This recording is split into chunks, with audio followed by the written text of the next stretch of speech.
Yo, dog. So here we go with the hands-on review of the controller. So the first thing that I think is important to address immediately is the just holding and using the controller. There is a few points that are just not comfortable to hold on to, and there's like sharp edges that aren't really like, they don't like dig into your hands or anything. And on initial picking it up, you're gonna notice that you feel it like right here. And it's more like extended use where it starts to bother you. However, what doesn't take extended use is these like sharp edges on the triggers. For me, they're extremely, it's not that bad if you're using it as normal triggers. The second you start using the trigger stops, it becomes like pretty annoying. And it does kind of help if you're using these buttons frequently to where you're like making it a point to use them. But when you're doing content where you're not using these buttons as much, these buttons are being hit. And it's just, I don't understand why you wouldn't do like with the Vader 3 Pro and use these nice rounded buttons, or like with the PS4 controller and use these flat, nice rounded buttons, or triggers, I guess. Nice flat rounded surface that isn't gonna put any point of like contact to your fingers. With that being said, the rear buttons on this controller are fantastic. They're very clicky. There's a large surface area where they are. These buttons are, I thought these were gonna be like hard to get used to. It took like an hour to get used to them. Fantastic placement on these when you are using the triggers, but it's just like, for me, the problem was by the time I pushed this controller down far enough, and you can change it in settings, pushing this down and then hitting this button was quite problematic. To like for example in Destiny 2, aiming with this button and holding this button to revive somebody, it was kind of like it was kind of hard for me to get used to just holding both down at the same time. Whereas with the trigger stop, it's not pretty, it's like right there and it's easier to do. But there's also certain reasons where using the trigger stop is something that I wasn't having a great time with. I did cover this in my like unboxing, but the D-pad is removable. You basically need something to pry it up. Oh yeah, there we go. It worked with my, don't try it with your, I just cut my fingernails, they're very short. It's a complete pain to get that up. Like I don't think you're getting it up with your fingernails unless it's been taken off a couple times. But let's go ahead and show. So you get this bag that comes with the controller, and it is a replaceable D-pad, I believe a sticker. Let's see. So there's the D-pad, and there's a slot top center, as you can see, and there's a slot right top on that, and it just slots in really easily. I do like this D-pad better, and just to show that it's extremely easily removable there. You have thumbsticks that are very easily removable as well. They just pop straight off, no problems there. 3 prongs, and it lines up, goes right back on. As you can see, I would make sure it's perfectly lined up before you put pressure. This is not like, I don't know how high quality or strong this plastic is, but let's try and be careful with stuff like this. And you know, I think you can order replacements and it's not a big deal, but there's, just to give an idea of the adjustments, a small, a medium, and a large thumbstick. Obviously, if you play enough FPS, I mean, I guess everyone has their own preference, but I'm 100%. I haven't yet. I've been using the controller just as it comes out of the box, but I'm certain that I'm going to like the right thumbstick being higher. Man, now that feels, where I haven't been using a control freak, it feels way too high. And I guess that's something else I can address. This is just a standard. Let's look at how badly used this is. I've had this a long time. Let's say 2015 or 16, Black Ops 3. So probably late 2015 or late 2016. I would never run a Control Freak on top of how long of a thumbstick this is, but any kind of pressure in this comes right off. So, and this is a PS4 Control Freak. It's the only one I have. I don't know what happened to the rest of mine. I had quite a few, just of the convex ones. This kit actually came with a convex and a concave, which was kind of frustrating, but overall with this controller, for the price, and not to spoil anything, but from the little bit of time that I've used the Vader 3 Pro, the Vader 3 Pro does feel like it has like more loose thumbsticks. It hasn't really affected like me aiming in games at all that I can tell. But the fact that the Vader 4 Pro is a little more expensive, and if the thumbstick tension matters to you, which if you've never used it, you won't know. But I'm telling you, if you care about aiming, just having a thumbstick that's a little harder to move around makes a world of difference. At least it did for me. I had a Battle Beaver controller that had it. So I definitely plan on trying out the Vader 4 Pro. But last few things too. I covered the like accessories part. Comes with a standard USB-A to USB-C cable for charging or for using it as wired. I'm not going to completely go through the manual here, but I am going to show the front page of the manual, if it will focus. So your first bottom button here, that's your turbo function, which I believe is just like a rapid fire. And then you have the second button beside that, that is mapping, where you will, I believe that's for setting. No, this is for like you hit this to configure your buttons.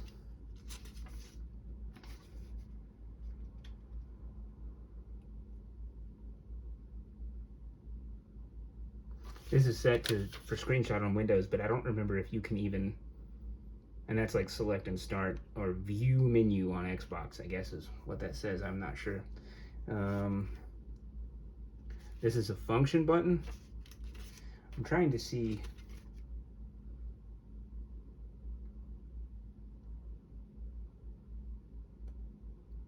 So you press the mapping button plus one of the rear buttons to set.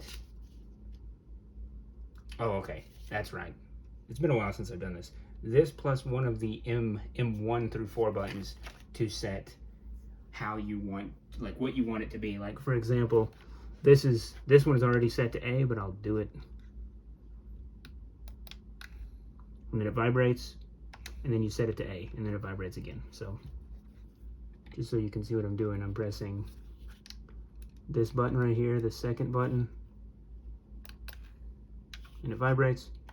Hit A and it vibrates again. And this is your configuration button for, you know, like you have 4 different configs that are saved on board on the controller, which I think is pretty neat. The other thing included is the dongle, which I just opened a minute ago to test like latency and stuff. And this is a welcome to the BigBig One Discord, in case you want to have another Discord you don't use. So yeah, I think that's pretty much it. This video is going to be close to 20 minutes total, but I'm hoping I didn't forget to cover anything. There's other stuff that I could cover, but I think for the most part, with what you get for the price for this controller, and with just the feel of the thumbsticks, it does feel better, and I really can't put my finger on it. They just feel like more, I don't know if reliable is not the right word. I don't know what word to use, but my favorite controller that I've used ever was when I had a custom Battle Beaver, which was a PS4. This is just a standard PS4, but the thumbsticks feel more tense on the PS4 controller than they do on this controller. And then this controller has a little more tension than this, or these are very similar. It's kind of hard to tell, but at first use, the Vader 3 Pro felt like it had more, or I'm sorry, less tension. The PS4 controller definitely, and this is a used, it's not like heavily used, but it's a used controller, way more tension. So I'm thinking the Vader 4 Pro is going to be a must pick up for me. And I think I'll probably cover the Vader 3 Pro in a review as well, but this controller is fantastic, and I don't think you can really go wrong with either, and it really depends on your grip and how you hold the controller. But I do think these like why it's like comes to an edge around here is I don't know why. I don't know what the purpose of that is, and that's a simple thing to. It might sound silly to complain about, but when I'm playing for like 30 minutes to an hour with this controller, it's already like, hey, I want to switch controllers, and that does suck with how much I do enjoy using the thumbsticks, but that's unfortunate. But thank you for watching. Peace. Yo, dog. So here we have the BigBig One Rainbow 2 SE review. I'm going to go through, like, I guess just a few of these tests to show, like, what the performance looks like on this controller. And we'll go from there. So we're going to start off with the gamepad tester. Everything shows up as you would expect. There's with no trigger stops. And then with the trigger stops on, it only goes to 50. Repeatedly pressing the triggers will like auto detect that you have trigger stops enabled. So that's huge. We like that a lot. Just gonna quickly go through everything to show that, you know, everything's working as it should be. And this is the top button, the M3, M4, M1, and M2. There is other buttons on this controller that I will get into, or that I may have already got into, depending on where this part in the video is. Let's test the circularity. And that's where it's at every time I've tested it, which is, I've only done it a few times. But I don't believe I've enabled anything in the software of this controller, but that is what this test shows. And they are extremely good feeling thumbsticks. But then again, a brand new potentiometer thumbstick feels pretty good. I would say these feel better. I have the Vader 3 Pro that uses Hall effect thumbsticks, and they feel very close to these. I don't know that I could say one or the other is better necessarily. It's kind of like hard to tell from the few games that I've used it in. So we'll go with this test next. With the left stick, okay.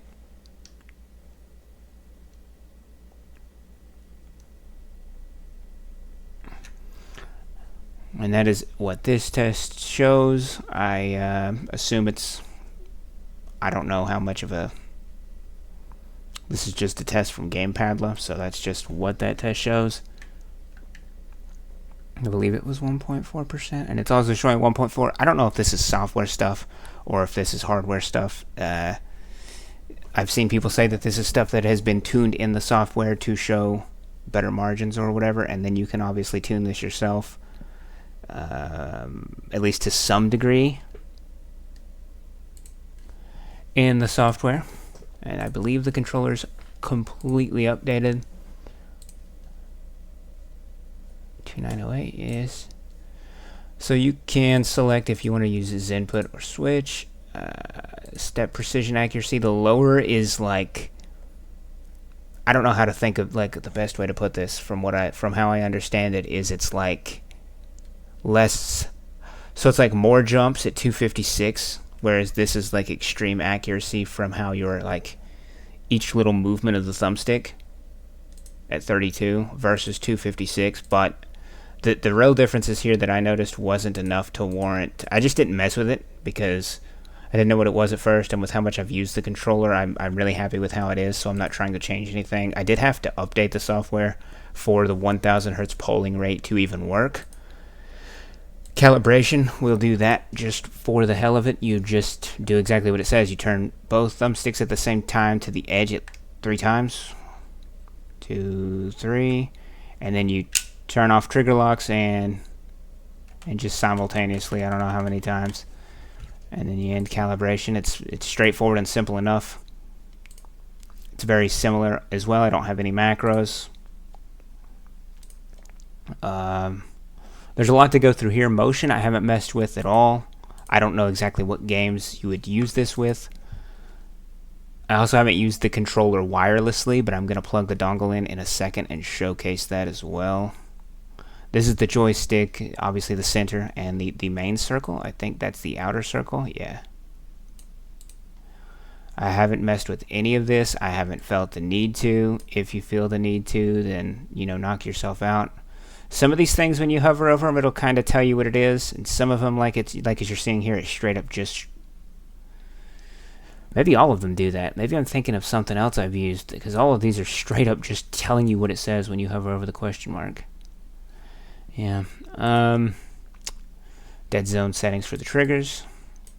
Hair trigger.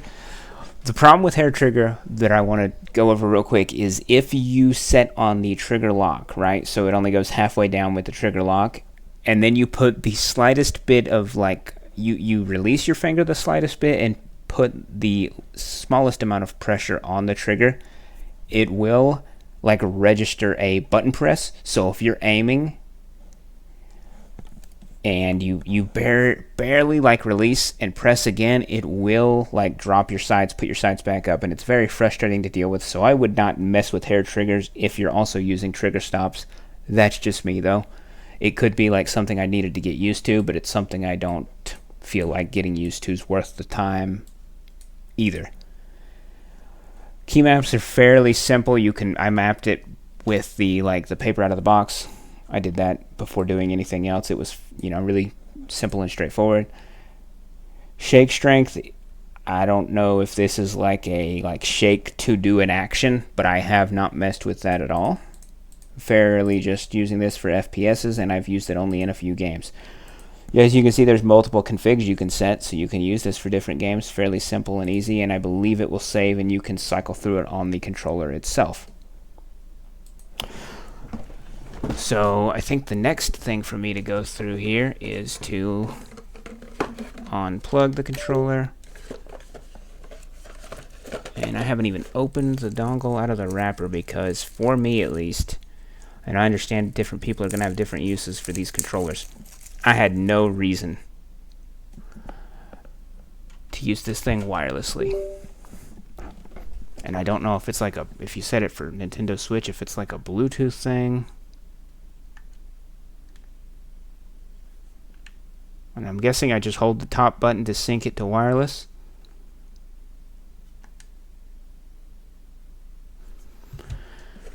Well, we're going to learn together, I suppose. I figured it would be simple and straightforward, but let's see.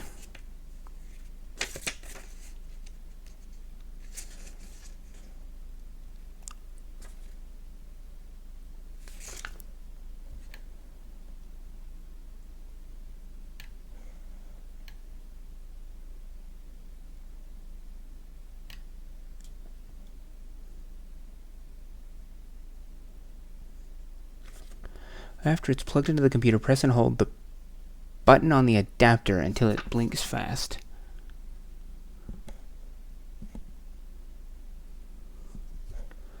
Okay. Well, there's 2 more steps. Controllers turn on pressing and holding the pairing button for the top. That's the light of the home button will flash fast, which means it enters the pairing mode. Wait for a few minutes. The indicator light of the receiver and the light of the home button of the controller are both stay on, which means the repairing is completed. It says it's factory paired. It not factory repaired. Alright, so there's a circularity test over wireless. It is no longer plugged in. I'll do this again. Left stick. Oh, I switched it from left stick. Slightly worse circle error. Okay. And slightly worse circle error. Huh. Here's the interesting one.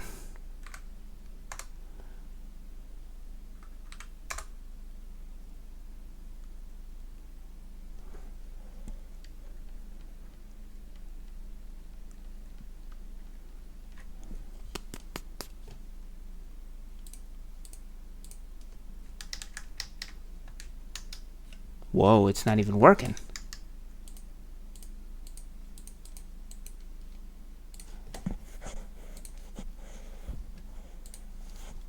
Let's see.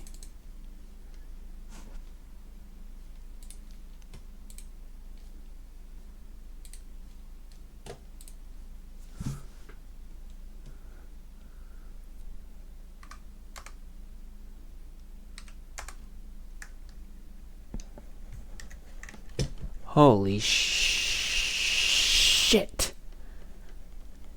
Okay. This is I mean, I'm spinning at the same speed. This is awful, as you can probably tell.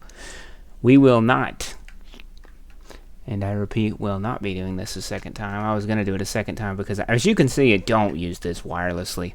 Holy shit, this is bad. I mean, if you're using it for, like, I guess story games or something, I wouldn't. And from what I've seen with the Vader 3 Pro, it's excellent wireless. This is terrible. And it's like plugged in right, I mean, my PC is right beside me. I didn't have to move to plug in the adapter. It's within an arm's, it's within arm's reach. Oh, wow, it's 125 hertz. Well, much better stability, but I mean, I guess that latency is like 15 milliseconds isn't the end of the world, but just, I don't know, man. I wouldn't under any circumstances recommend using that whatsoever, personally. But let's see if the assistant is, I mean,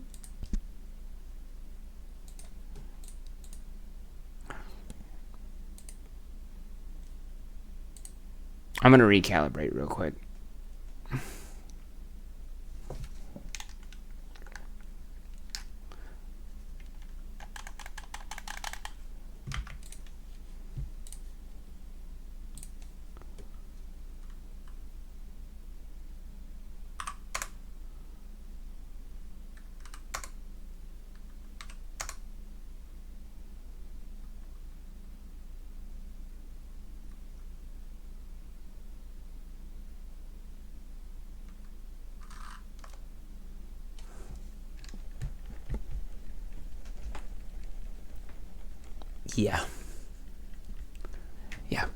Yeah, we're not doing that again. As you can see, I don't think recalibrating it was the issue.